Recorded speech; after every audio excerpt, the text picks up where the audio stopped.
The federal minimum wage could increase for the first time in more than a decade. Legislation was passed to increase minimum wage from $7.25 to $15 an hour. And for the first time, this would also apply to tipped workers with a current minimum wage of $2.15. But the pay hike could be stopped due to concerns of job loss and other adverse effects. So DBL Nation, should minimum wage increase to $15 an hour? All right, let's get to these comments. Sharon from Facebook says no. This is going to negatively affect small businesses. Minimum wage is paid to those with minimum skills.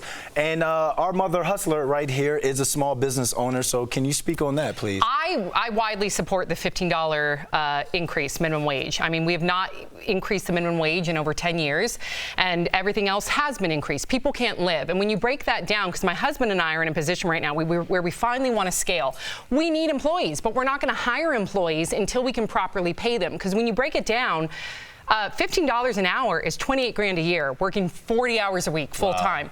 After taxes are taken out, those people are taking home 18 grand a year.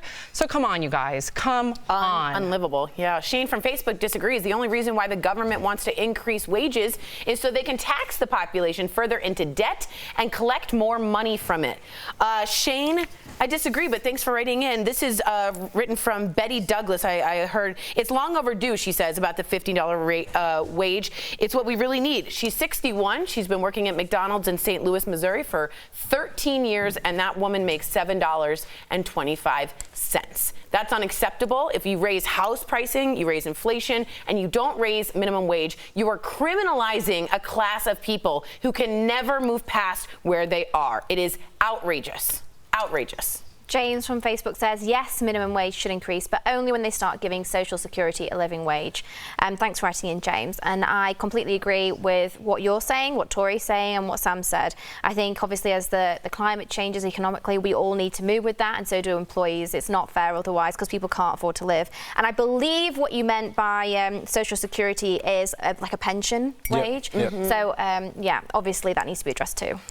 All right, Racine from Facebook says no one can realistically live on $7.25 an hour, let alone raise a family. Exactly. That's about 14 grand a year for somebody working full time before your taxes are taken out. And before the kids, you have to provide for kids. We don't have mandated child care here. We don't have, so yeah, so your child care costs will pretty much absorb all of the whole thing. And the kind of, for the first person who said that minimum wage is paid to people with minimum skills, remember, we're talking about a lot of people are still in debt because of Sallie Mae. A lot of people can't afford education to better their lives and to get better grades. So bumping that up will give them the money to be able to maybe to go to school on the side as they're working that 40 hours a week. Yep, 40 hours a week. Nice. Warren from Facebook says, I've seen a lot of signs from retailers and restaurants who are already offering $15 an hour or more. We saw Sam Shocker with Byron and Co. Absolutely saying, I'm not going to do it unless I respect. And I completely respect her for waiting to give her employees $15 an hour. But McDonald's,